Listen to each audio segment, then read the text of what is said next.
Alright, nkomyo nga mbadde basubiza nti ngenda kudda kansubire buli bulungi. Ne network kansubire nti eteredde. So buli muteba nyaba ne basebo. Mwenna gye musinzira okuwuliriza. Mwebaleko gye mutuusaako engalo. Nkomyo nga bwe mbagambye mu video eyokubiri. Alright, ensonga erinja gadde njite musoke mugende tukole ebirala. So nkomyewo mu video eyokubiri nga bwe mbagambye kansubire buli bulungi. Mujye bale gye mutuusaako engalo buli omu gyali mu nsi yonna. Mwebale kubanga mukola emirimu gino. Kubanga si kyangu okuba nti ensi tulina gitambuza nga ate tugitambuliza mbikemo ebyenjawulo. So no mbalamusizzaako mwenna network is not clear. Ate unangamba clear kati simanyi is network clear or not? Eteredde ya bangambi network eteredde. So ndoza network eteredde. So mwanguweko tugende ku video eyokubiri tugende tukole ebira kubanga tetulina budde bannange. Njala mwanguwe tugende tukole video eyokubiri. Tetukyalina nnyo budde byokkola tulina bingi nnyo. Mwanguweko tugende maaso tukole video eyokubiri tuve wano tugende maaso. So njagala abantu abakola ebamanyi ebyafa bya Uganda gye bivudde nadda by'obufuzi munyangwireko abasinga obungi. Tukomye otegeeza muno tukomye kuba twagala kukola video tuve wano tugende. Ya twagala kukola video bidi tuve wano tugende. So mbalamusiza ko banyabale basebo buli mujja asinzira okuwuliza kansubire buli bulungi. Naddala bali mu magwanga ageebweru buli mujja asinzira okuwuliza mubale kuteeka ssente mu struggle mubale kwebereramu. Era njalo kusoko kubaza abantu ba Abdabi mwenna abasobodde okuwayo posters emitwalo 3 zituuse w'omukulembeze era zifuniddwa. Njagala kutegeeza bana Uganda mwenna buli mujja asinzira okuwuliriza please buli kibuga mu America mutuwe poster. Canada na mwe mutyo. Europe buli nsi. At least twagala ku savinga sente zinakozesebwa mu public address system omukulembeze nga agenza okuba campaign bitundu byene by'eggwanga nga sente at least eza kaza zandibadde za poster azikozesa mu kola public address okubanga agenza okutambula bitundu by'ejawulo by'eggwanga. So no njala tandika bwenti. Nazi kuno nga abasajja mabaddugavu naddala okwaffe mu Uganda twaberanga n'ebyokwerinda mu maka gaffe. Njala tandika bwenti. Mutandika okukola kye tuyita ku business z'abajja amaka gaabwe, faamu zaabwe, business zaabwe n'ebizimbe byabwe. Mbajjukiza nti bano abasajja okujja okuwamba Uganda basooka ku profilinga buli muntu yenna yayina ssente eyayina ebyobugagga abaagala ate bwe bamala ate bonna ne babatta. Kino njagala kibajjukiza nti buli muntu twandika okukola kye tuyita profiling ng'olina information ekwata ku basajja bano girileasing ogiwa omuntu.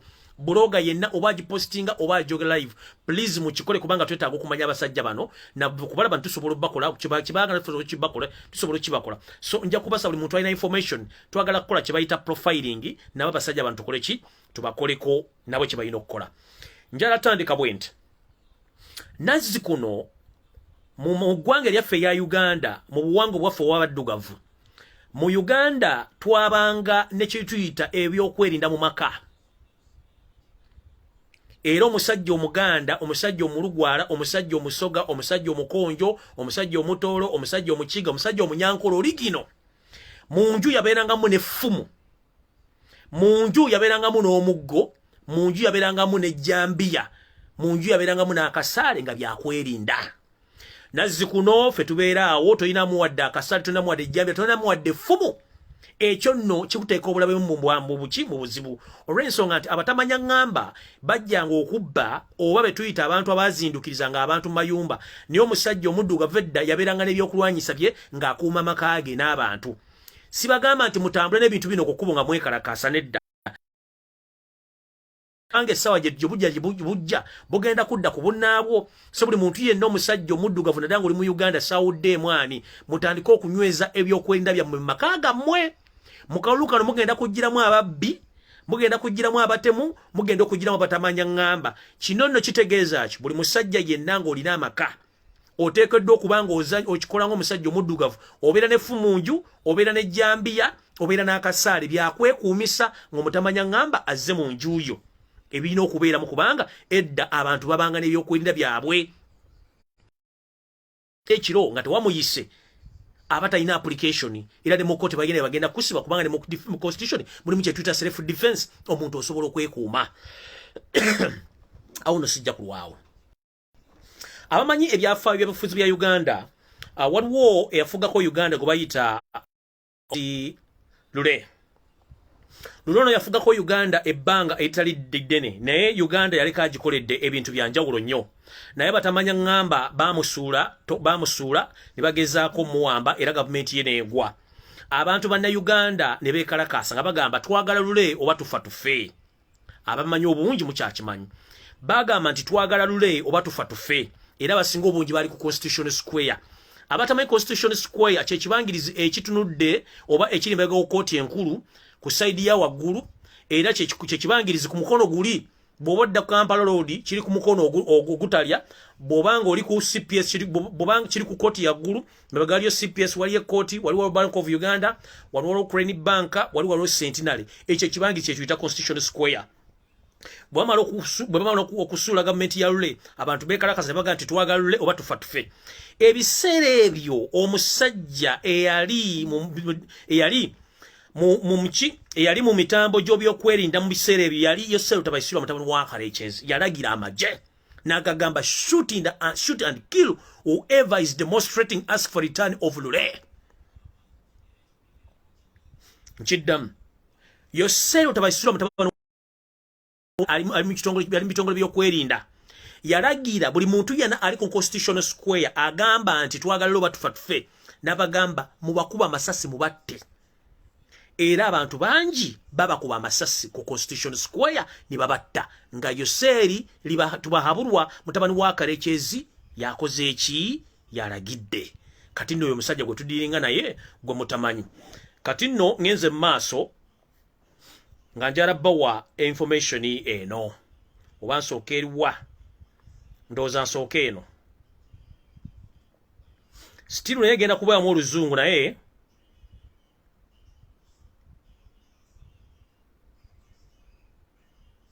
ndowooza kansooka eno ndowooza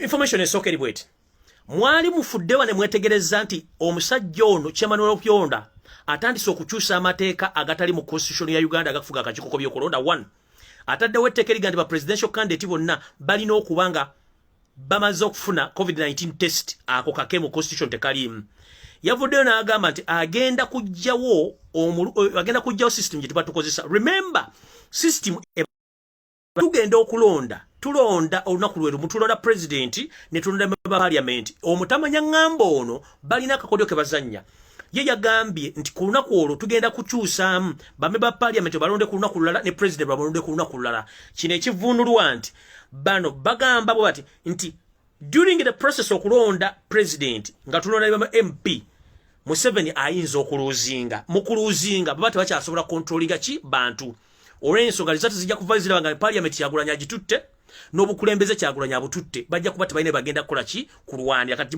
ono byababukama ne mukamo kye basaze bagambye bati nti twawule obulu bwa president okulonda kwa president tuteeko olunaku olulala tukwawule ne kwa member parliament njagala kubuuza Simon Byabakama amateeka ga parliament agafuga ebyokulonda gali well established nti ba parliamentarians ne president balondebwa ku lunaku lwerumu wajjeewa tteeka ki mu kawaayiro ki kewasinziddemu ogambe nti oyawudde president ne parliament obalonda mu nnaku ez'enjawulo kana akakodyo ke kamu koyagala okukozesa okulaba nti omala okulaba ba parliament Museveni ajja kumanya parliament yagifiiriddwa oba agisigazizza banonyi option ekyokubiri Museveni bamalola parliament ajja kumanya nti nina parliament oba sirina parliament ekyo bwana bakivuddeko ekyokusatu bwamala okulonda parliament eno ajja kumanya nti kati bajja kulira money power yonna olwokuba nti bamaze okumanya parliament bweyimiridde badire money power yonna nga balina enough time okuzoganya Kyagulanyi ne Nuupu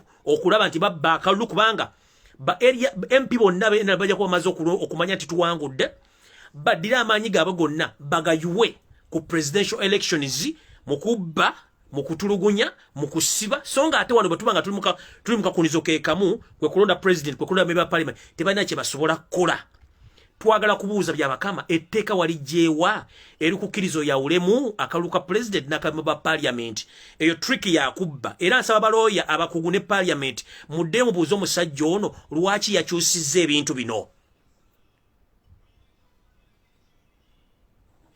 mumubuuze lwaki yakyusiza ebintu bino kubanga kana akakodyo bakataddewo okubbiramu obululu n'okugamba nti president bamulonda ku lunaku lulala kiba kijja kuwa NRM n'ekibiina kyabwe okukoza effujjo kuba bajja kumanya nti parliament bamaze ogitegera biki ebivuddemu gonna amaanyi bagazze ku kalulu ka president ekitakkirizibwa mu mateeka kubanga constitution etugamba nti mu kulonda kuno ffenna tulina kulondebwa ku lunaku lwa parliament ne president so mukulu Kasimu Yoseri tiba habulwa lutabayisirwa mutabani wa Karekezi ne Munyarwanda munno Simon byabakama kubana enfunya information edaga nti eriye bunyoro yesibaye wesibyo kwetuma byabakama si musajja munyoro ne Munyarwanda no Simon byabakama ne si musajja munyoro musajja Munyarwanda wedde emirimu atonya ne moli so nakyo mukitegedde so yakonna akakodeto wakaguddemu era tukesa n'okutereza okiriza ku bintu constitution byesoma mu mukole ebyammwe katandika bwe kati.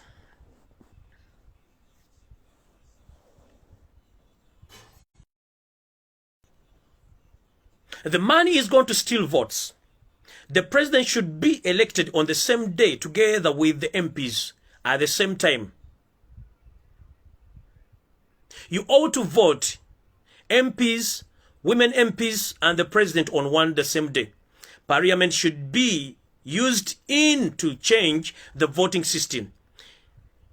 He has created so many fake polling stations using electoral commission. The man should be removed by popular uprising across the whole country like Sudan or be eliminated. The man has confused and make Ugandans poor. Ekyo mukitegedde bulungi. Tugenze maaso.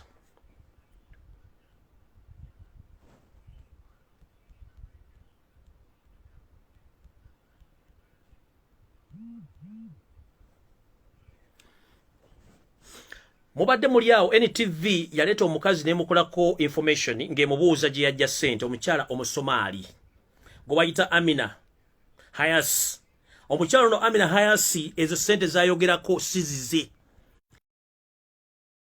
Manya ina factories meka akola biki ebintu byonna bya Yosef tabayisura mutabana wa Karekezi ku ssente z'omuwoomusolo ntandise bwenti. Mumpulize bulungi. The president on the 22nd of October 2020 opened a sugar factory in Amulu, property belonging to Amina Hassel, a Somalian, but it was Museveni who gave her billions of shillings. That lady is a partner with the partner of Museveni and Honorable Sam Kutesa. She was given billions by Bank of Uganda. Not our own money. Those factories opened by Museveni are his. The Minister of Trade and Industry, Cooperative, Honorable Ameria Chambade, is the one officially supposed to commission them, but he doesn't allow her. No investor brings to Uganda. The man is finishing the consolidated account of funds. All URF funds are spent by Museveni. That Somali lady was given billions of money on Chogam funds to build apartments to be used, but she owns it together with partner Sam Kutesa, businessman who have all collapsed. Baba government omukyalo ono apartments zayina ekolo wagulu ku State House za sente esente zabbibwa muki ku Chogam okuba nti akola ki yefula nti yenanyini apartments ezo. Oyo omukyala si yenanyini apartments ezo, sente zonna za Museveni. Omukyalo yabagamba teyasoma. Yabagamba nti Musomali twagala kubuuza abasomali bameka mu Uganda abalina ssente bwe mumanyi. Omusomali gwe tumanyi abadde alina ssente gwe bayita Mandela sunu naye tumaze okuzula nti ssente zaani za Salimu Sale. Kitegeeza nti bana abasajja batuzanyira ku mutwe kati ssente batandise ziteeka mu bantu bagwira okulowooza nti bakola ki be bagenda tutegeera. Kati ngenze mu maaso mumpulirize bulungi no information eri loud and clear. The Uganda Military Intelligence, CMY, has stepped up efforts to build up Kayumba Nyamwasa, the left RNC, to make a war on Rwanda. Right is CMY head Major General Abela Kandiho. The news reaching on our desk is that the regime of Uganda, led by Yosef Tabaisirwa, the son of Karekezi, through the chieftains of military intelligence, that is SEMI, has stepped efforts to build up Kampala's main anti-Rwanda process, Kayumba Namwasa, that is RNC. According to the reliable sources, the director of the CMY, Major General Abel Kandranaho, has continued to facilitate the terrorist activities of RNC through recruitments of the provision, training camps, and all logistics required to train Rwandese, mainly recruited from refugee camps, and to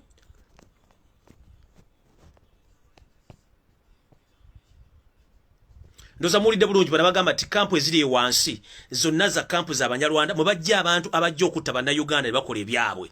Kati bagezaako nnyo okuba nti bagenda teekawo olutalo oba okuteekawo olutalo naye nga esseemu ebiri muno okulikuluutinga abasajja Abanyarwanda okuva mu kampu ezo batandika okuterrorizinga Rwanda n'okuba nti bateekawo entalo. Ngenze maaso.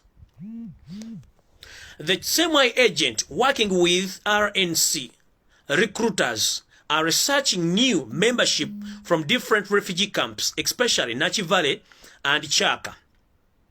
They are redirecting them and physically preparing them for what they say it is an eventual war against Rwanda. Our sources said the training camps are moderately on the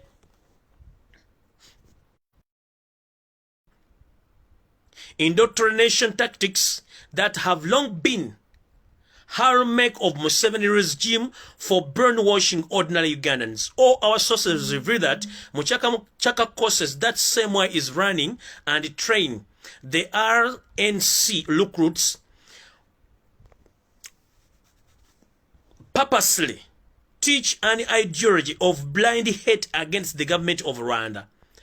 In sources, recruits same way and NRC proxies. However, we have not limited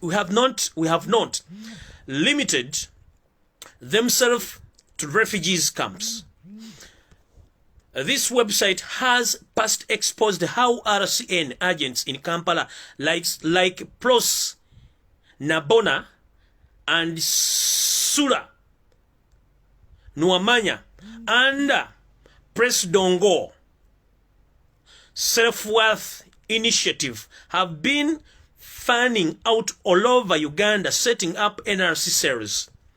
They have done this in areas like Mbarara, Chotera, Mubende, Hoima, Kakumiro, Chiboga, Mitiana, and other areas. Semwai and other RCN agents that worked under the guidance of Kahindo a long ago started recruitment in Ugandan districts such as mentioned above with sensible Kinyarwanda speaking communities along settled in those areas. It hasn't all been smooth sailing for CMY and RC. However, as recruitment and training drivers sometimes are busted by other law enforcement agencies.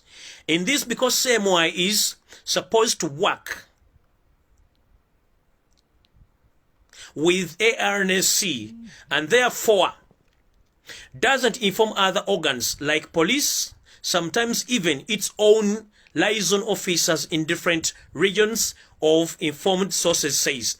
There have been associations when RNC agents have been seen in communities conducting mobilization meetings upon which they have been arrested by Ugandan police who seems to not be part of the scheme. Someone always intervened to have them released. A case in point is recent case of 8 NRC agents arrested in Kasanda, Mubende district by the police officers. Locked them up, but Semway quickly intervened and transferred them to Kampala on pretense of the invitation or investigating their activities, but those were later released on orders of Kandiho. Information reaching is news that the website is recently upon hearing of some mysterious training going on in UPDF Major actually heads the intelligence in the 2nd Division based in Makenke Barracks, Mbarara. Interviewed and thought to arrest trainees for questioning. It is only realized that it is illegal and unlawful training, in fact, was sanctioned by the bosses at SEMWI headquarters in Imbuya, Kampala.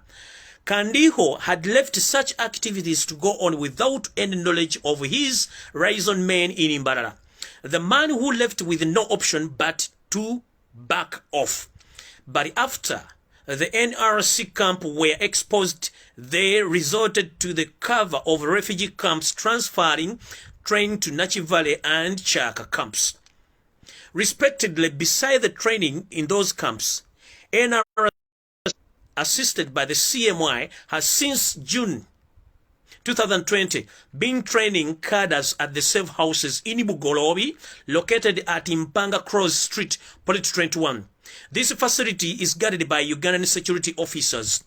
It is reported that in all those activities, RNC is assisted by the CMY, liaison officer, and the IOs in those mentioned areas. Any area investigation reports by the website expose that Sura, Nwamanya, Wakabiriji, and Prose Nabona are NRC locator coordinators of the recruitment program, with the assistance of the South African-based flank Ntwari, Kayumba Nyamwasa's brother-in-law.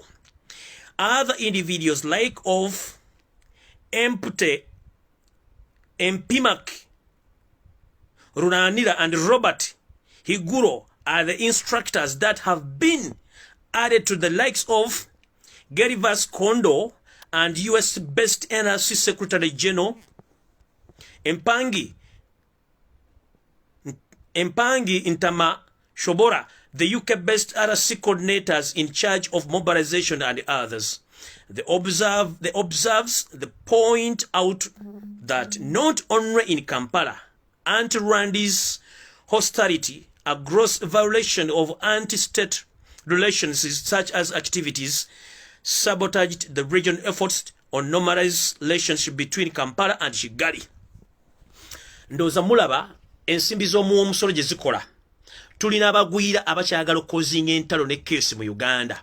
Bwe tubanga CMI agikulira Abelo Kandiho omusajja Munyarwanda akyasobola okutendeka amagye mu bitundu ebyenjawulo ebya Uganda ng'ate bonna bagwira, tuba tulina ggwanga kirino.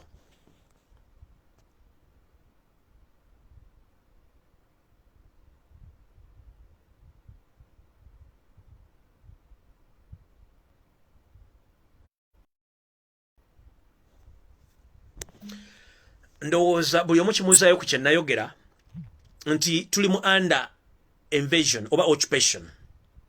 Bwe tubanga tukyalina ensi erina mentality erowoleza mu mundu nti emundu yeyina okusalawo buli kimu. Bwe tuba tukyali mu nsi erowoleza mu supplementary budget each and every day nga tewali ssente ziddukanya ggwanga, tuba tuli kuki? Bwe tuba tukyali mu system erowooza nti political matters zina kusolvingwa na elimination, tuba tuli mu nsi ki? Bwe tuba tulina mentality erowooza nti each and every crucial point oba crucial office mu Uganda erimu ba refugees bali managing, tuba tuli kuki? Bwe tuba tukyali mu system nga ba minister almost 40% bonna Banyarwanda nga bakwata ne sente zaffe enkalu ne zigenda developing Rwanda. I've been asking you people that why is it Rwanda is growing so fast than our motherland Uganda? Because all the taxpayers' money collected from you Ugandans is well spent in Rwanda by implementing their programs, their plans, including the infrastructures. So much tegedde bulungi abasajja betudiringa nabo. Buli musolo gwowa enda kuzimba Rwanda. Kubanga individuals abali mu government bebakwata sente mazitwalira kudizimbe waabwe. Remember, Rwanda is more advanced than Uganda in kind of infrastructure, military, education, otherwise buli kimu eri more advanced than we. But what went wrong with our motherland? We tusasula omusolo mungi as we Ugandans. Forcefully ogutayinako na accountability. Twawola sente okuva mawanga g'ebweru, but 70% sente zetwola on loan. Sente zikirira bukirizi ne zigenda e Rwanda. sente zonna ezisasulibwa mu Uganda ezijwa mu treasury zigenda direct kola business z'abana abasajja Rwanda nga tetuna gwe twebuzizaako n'olya minister of finance oba parliament secretary ye pious bigiri man and then you ask sente zaffe gye ziraga.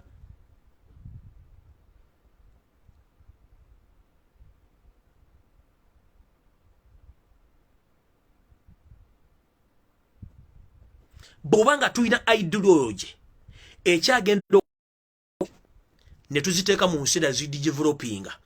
Weebuuze lwaki buli kifo kyonna ekiri kurusho mu Uganda kirimu Munyarwanda. Finance Banyarwanda, URA Banyarwanda, Central Reserve Bank ejjudde Banyarwanda, Minister of Defense ejjudde Banyarwanda, all generals Banyarwanda. The main international airport ejjuddeko Banyarwanda.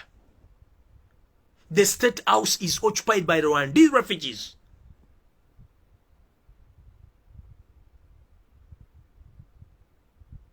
All state house funded scholarship are occupied by the Rwandese who move around the world with diplomatic passport or official passports. All state house scholarships zimanagingibwa era zifulumizibwa Banyarwanda. Tekyali muna Uganda afuna scholarship nga si Munyarwanda on the taxpayers money.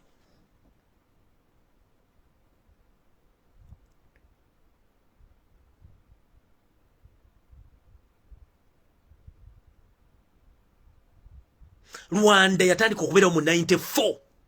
Mutunulire airport yeweefaanana. Does it resemble the international airport of Uganda Entebbe? Rwanda eyina ennyonyi eziri ku international level. Ffe tulina buno butukutuku obukwata ku luguudo lw'Ennakawuka. Bali batandika okubeera mu 1994 okubeera nga bali settled nga bavudde mu genocide. Lindako, Rwanda eyina transport system. Babulako buli mu kuteekawo train. Baina bus ziri well managed, well staged, stage weziri. Buses that they don't pay cash. Bakozesa kye tuyita automatic bachita baina automatic valinyirako bus tosasula sente otekako airtime otekako good data joteka ku bus n'ogenda. In Uganda we are still paying cash mu bus enfu ku sente zo mu omusolo.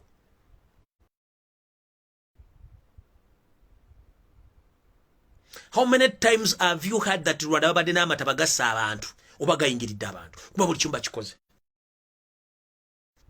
Soon or later mujja kuwulira nga Rwanda egenze mu second what? Mu second world country on Uganda's expense ku sente zammwe. Nkiddamu, soon or later Rwanda genda mu second world oba mu second economy nga ku sente z'omu omusolo za Uganda. Ngera kubuuza, bw'otunulira Rwanda physically balina economic activities ki ku world market?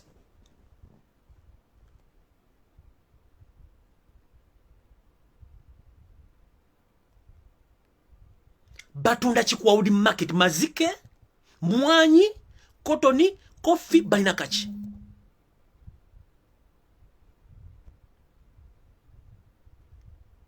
Mu Rwanda enguudo eziriyo mu Uganda teziriyo nenga sente za muwa musolo. Sente ezikolerwako enguudo e Rwanda sizo sente zikolerwako mu Uganda. Kilomita y'oluguudo mu Uganda ekolebwa wakati wakakadde ku mitwalo 8 gya dola. E Rwanda cost y'oluguudo kilomita emu eyinza okuba ndozetoweza na mitwalo wadde 10 gya dola. Nenga sente ziva ofene zigende Rwanda. Amalwalire Rwanda bayina amalwalire agali ku world level. Fene yali ku world level eri far off spite na emulago bali go bamba na Uganda. Kubanga muino kubanga muvaamu gende ekirudu watali ddagala era ne mutagula maaso. Weebuuze, wali otudde kawo ne weebuuza lwaki education system ya Uganda tekyuka? Lwaki esigadde nga bweri? Wano wenjagala buli muzadde ateeke essira. Tutandise. Kenya, Tanzania mbatadde kumpi balina taamu mu mwaka. Kenya Tanzania baina tamu 2 buli mwaka. Genda okole survey. Mu Uganda tuyina tamu 3 mu mwaka. Wade wali akalipo. Ba member parliament ebitundu nkaga buli 10 abasingo bungi baina amasomero aga private. Na amasomero ga government. Wali webuzizaako lwaki omwana wo kati asomera milioni 2 buli term. Amasomero ga government agaliwo amafu. Syllabus amasomero agali private jigasomesa nabado jibasomesa. Njara kubuulira kichenyo kye basomesa okusinga ku masomero ga government. Lwaki education system mu Uganda eri more expensive than other neighboring countries? Era lwaki Uganda we are still in the ordinary fashion of education system whereby two system osomesa bana tamu 3. If I may ask this question, on average, how many Ugandans earn 1 million per month on average?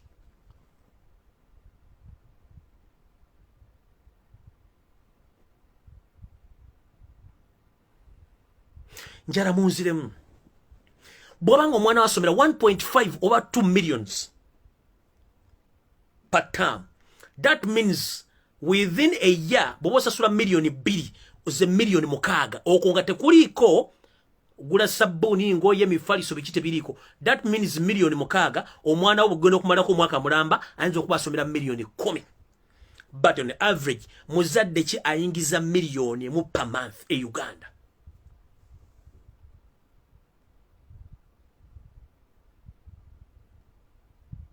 Okujja nga namwe abazadde mu Uganda mu economics etuyita nti mwebba obanga muine nyingize yenjawulo nga mwagumya mitwe nga mmali nga temusoka kutulako wansi ne mugamba mfune emitwala 2-3 omwezi naye sente zensomesaamu omwana milioni 2 obe mu kitundu buli tamu nzijjawa. Remember tamu za Uganda ekinene zirimu emyezi 3 n'ekitundu.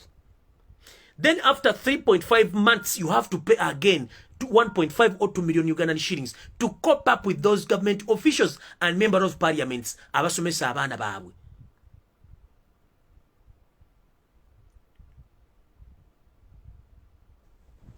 If in Uganda the education system is still carried on of those colonial rules or colonial masters, when other countries are advanced from those colonial rule kind of systems of education and was still carrying on such system, then we are doomed. We are still teaching Zinja Salompas, the strongest man in Singapore, how to grow wheat growing in USA. Those people in USA, they don't want to know what is Uganda is, where Uganda is. They teach their kids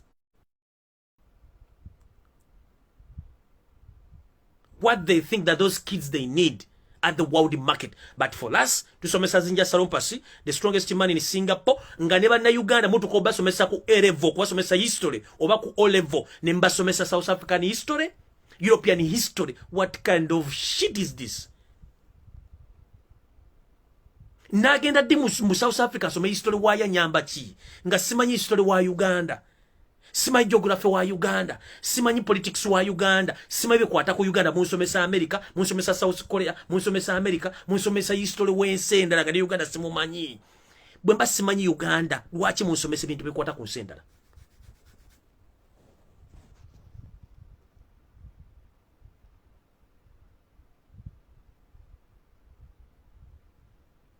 Ensi zonna zirina ttaamu ne mutusomesa Canadian pererizi, ne mutusomesa kasasiro ye nangenda okuva mu ssomero nga sina kye ngenda kukola nganza omuntu. Remember abaana bonna kasita amala okusoma kye tuyita nursery school. Abazadde kikkakatako okutandika okudiscovering omwana wo kyasobola, omuzungu kyatusinga n'ensi endala, to discover the of your son or your daughter. Nomanya omwana wange ono omutwe gwe gusobola ki kikyasobola. That's what kali amasomero system agasa omwana bwatuuka mu primary bamanya omwana wa Lumbuye alabika alimu ka maintenance wakasamba omupiira, anaaba muyimbi, anaaba muzimbi, anaaba mubazzi, anaaba musirikale, anaaba munnamateeka, anaaba muki. Kati bino ebintu before the teacher to discover your kid, his ability. It's you, the parent, to discover the ability of your kids. But unfortunately, bana Uganda, gwekasosa school fees. Ogenda mwenge, obera kumpira jamani, ofakuchi, you don't discover the skills of your kids. Nubedekila abasomesa. Abasomesa tebayina time moyo mu Uganda. Kubanga na mu Uganda, 70% of the teachers in Uganda are half-baked. 70% of all teachers in Uganda half-baked. Because even them, they pass through the same education system which is doomed.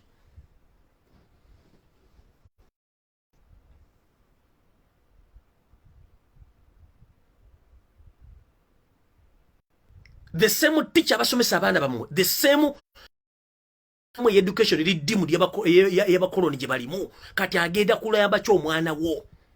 That's why bw'osanga omwana azaliddwa mu Europe at the age of 7 aba asobola okukubira structure y'ennyumba oba nga asobola okukuba pulaani y'ennyumba, asobola okukuba sketch y'ennyumba, asobola okukuba sketch y'oluguudo, asobola okumanya ekintu kyagenda okukola nga kiri accurate. Ne bw'abanga mulimu interview, the way how he or she express himself is so different no mwana wa senior 6 wa Uganda. Get a kid from USA or America ngalimu P7 katika lije P7 ya America omuteke no mwana wa university wa Uganda bagende ku interview ojja kumanya nti education system ya Uganda mfu. Omwana ogamba X equals Y. Not a call apostrophe, simanyi stroke, simanyani, find X. How can I find X? Mathematics is good, but it's so confusing. Whereby, ebintu embuza abana, tebane bagenda bisanga in life. We need to teach real life things. Omwana amanyenti kati omwana wange alimu oluzimbi mututte wa. Omwana wange alimu sports chiwagwa. Omwana wange amanyi kino kimututte ludda wa. Balina okusoma skills. But the education system in Uganda yafuuka economic, yafuuka kati financial education nti buli muntu, it's just an investment. Nzimbe bizimbe byange neteka blackboard netuuza wali abasomesa nembafuna kubanga ababera bakozi nembawe byokusomesa kubanga biri mu syllabus enfu. Education system ya Uganda eringa bonomire eddagala nga toli mulwadde. Kitegeeza eddagala ligenda kufuuka poisonous mu mubiri gwo. Kiringa bonobera ng'oli mulwadde nomire eddagala overdose, ojja kufuna side effect oba ojja kufa.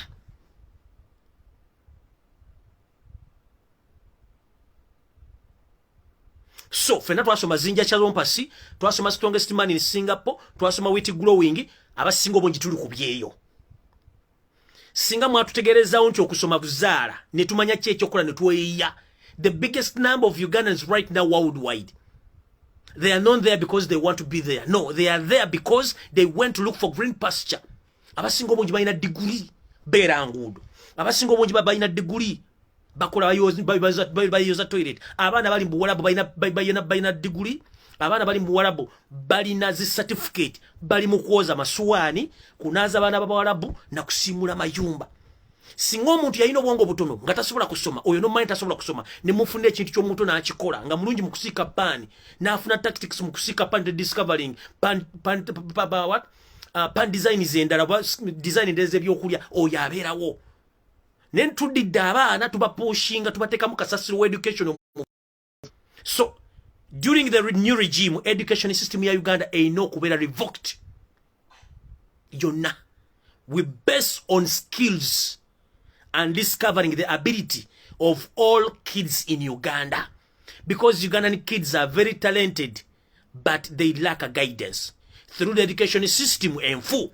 How dare you, the leader of education in Uganda? She's a senior 2 dropout. Yakuli aba PhD holders, ba master degree holders. But she's a senior 2 dropout. Musubira education system egenda tambula etya.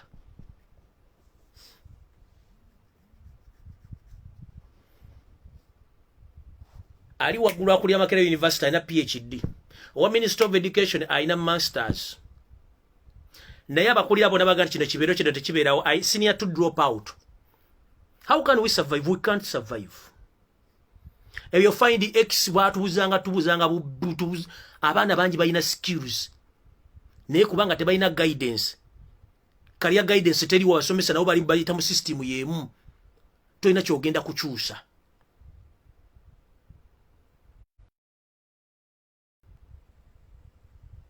Ekyo kibagambye olwe mu kyetegereze. If you want to prove what I'm saying right now, genda ofuna omwana ali mu America owa P7 omuleeta omuteeke ne graduate we Makerere bateeke ku the same table batandika ku discussinga issues. Ojja kula omwana wa university Makerere agenda kudduka emisinde. One, silwa kuba nti oli yazaliwa mu luzungu naye omwana buli topic gye banaamubuuza jaga no, please don't drive me there. Nombuuza why nagamba please. I'm so comfortable in such and such a category of questions. But in Uganda, you bring someone najja ku pano n'omubuuza nga nekyomubuuza tagenda kuddamu nti ekyo sikimanyi. Kubanga the moment you tell something that I don't understand what you're asking, kiba kitegeeza alina okukuza gy'olina okubeera. But in Uganda tugumya mitwe ne bakubuuza ekibuuzo n'oswalira kubanga tokirinaako idea. But those kids are very clever. Tomutwala gy'atamanyi aga please don't take me there. I'm not comfortable in such areas. I'm specialized in this area. Please ask me such questions which are situated in such area. If not so, please, I'm very sorry. I'm not going to continue. But in Uganda, okubanti tutu okuswala, you end up ashaming yourself kubanga otia. But those kids are very clever. Gamira, please, I'm very sorry. I can't handle such questions. I'm not able to continue with those questions. No, because I'm not well versed with such questions. No, I'm very sorry. No. But in Uganda, omwana ogenda mbuuza ekibuuzo takimanyi aswala fijitinga akubawe ebifu. Because the education system nfu. Abaana babuuza why and why. Nakubuuza naga please I'm very sorry. I can't do it. Natambula na tuna kyogera mukola. Ne mu Uganda okuba nti education system nfu, omusomesa akubuuza ku teach yayita mu system ye mufu. Agenda kuwa career guidance gyagenda okuwa omwana.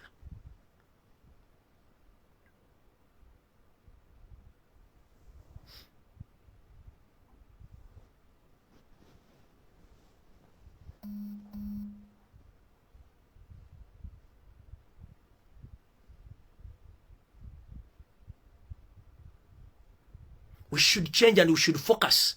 Tulina ebintu by'okukyuka bingi nnyo. And you find the entire country, Uganda Revenue Authority is charging Ugandans abnormal taxes because Ugandans are not informed.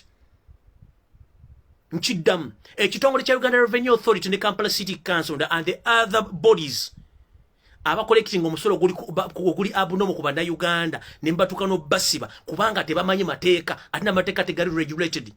Because if you are going to collect taxes from the people of Uganda, you need to first inform them or to teach them. And before teaching them or informing them, you need to put their rules and regulations, or you need to put their the ways and to teach people which ways and mangeri ki gye basobola okubanga basasulamu emisolo akusasulira ku ki. Like ozonsanze edduuka lyange tokoze kye tuyita onsanze n'edduuka lyange ntaddewo botiki yange eri worth $5,000 eza dola oba eri worth million 10 njitaddewo botiki yange. Gwe nojja notakola kye tuyita bakiyita batya notakola kye tuyita valuation. Notakola valuation kye tuyita valuation ojja notuuka mu dduuka ly'omuntu n'omubuuza ssebo gyebale ku nti kale nti gwe mwami gundi nze mwami gundi kyoke tuva mu Revenue Authority tuli mu department twagala kumanya edduuka lyo eggwe nnyini lyo nti ye license luwa nti yiino emisolo gy'osasula otya kye tuyita okulaga ennyingiza yo n'ensaasaanya. Okulaga ennyingiza n'ensaasaanya kubasinziira okumanya musolo kigubagenda okubbiringa. Edduuka lisasula ssente meka nti ssente bwe ziti olugoba lutunda ssente meka nti bwe ziti on average oyingiza ssente meka osaasaanya meka revenue ko erina okusinziira okutandika okubijjika omusolo. But unfortunately revenue everi n'engalabi zaayo tebakoze valuation tebakoze eki najja nagamba okay botiki eno nti ogenda sasula license ya $5,000 pa ya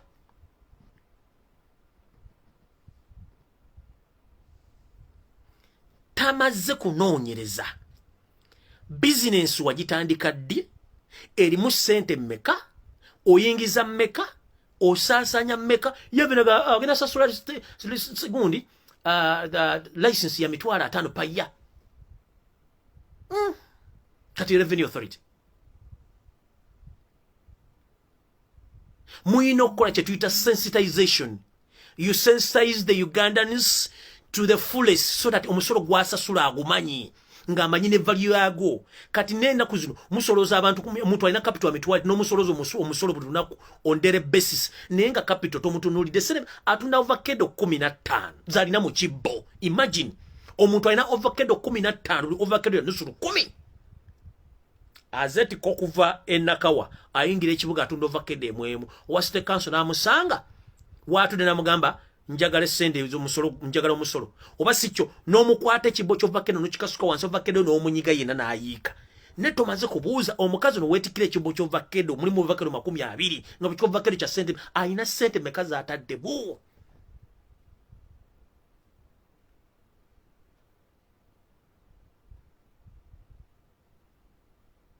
Bine bitu byetubaga biri visible and practical. Tubadde wano mu coronavirus nga tulaba system zano buzitambula whereby the entire city council basituka ne bajja ku ground ne ba visiting aba partners babo kubanga abantu bakola business bebabeera ba partner kubanga bebabenga ba clients babwe. City council zajjanga ku ground zibuuza abantu ba maduuka embeera mu gisanze mutya omuntu nakunyonyola mune bukyanga tubeera mu COVID-19 sisasulanga situndanga yo nedduuka ndigulako bagundu tewaliwo. Then ne bayita landlord nanyini kizimbe wokole mugamba okusinzira ku situation eriwo nti omuntu onabadde asasula sente meka omwezi nti abadde asasula million 3 omwezi. State council emugamba kati gwe landlord omusolo gobadde otuwa gubadde gwa mitwalo 5 buli dduuka lino nti kati ogenda tuwe mitwalo 15 nti ye tinaye tubadde tukusaba nti okusinzira ku mbeera nga bwe nompangiso nabadde akusasula million 3 nti agenda kuwa million 1.5. Kati State Council mala okukiriziganya ne landlord ku musolo gwe badde emujjako. Ne State Council negamba landlord akiriziganya n'omupangisa abadde asasula million 3 asasule mu kitundu. Kitegeeza ki?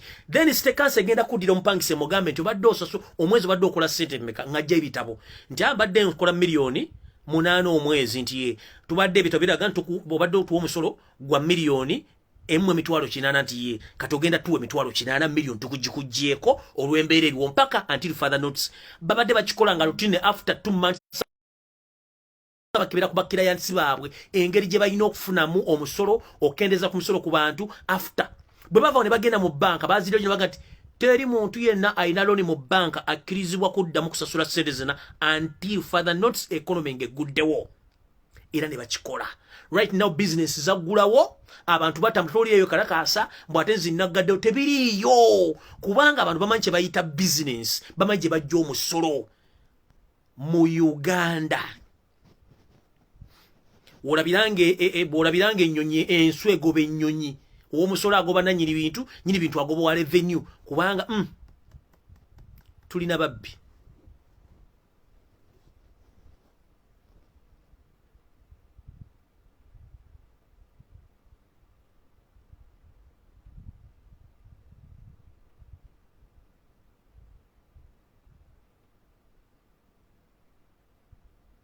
So sasa gena kwera nya. Okay, ndoza kambaleke banange. Twogedde nnyo nenga maliza video eno. Nja kubasa buli muna Uganda ina jali please.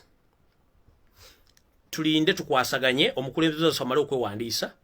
Bambala okwewandiisa tuleke tukole ekikola ki ekiraddako. So ndoza mukama ba 15 ampeera. Ekyokola mu kimanyi tuli under occupation. Tugende tukuma akaluka ffe tunobera kyagulanyi sentamu era tumukuume mukaba 13 ampeera mweraba.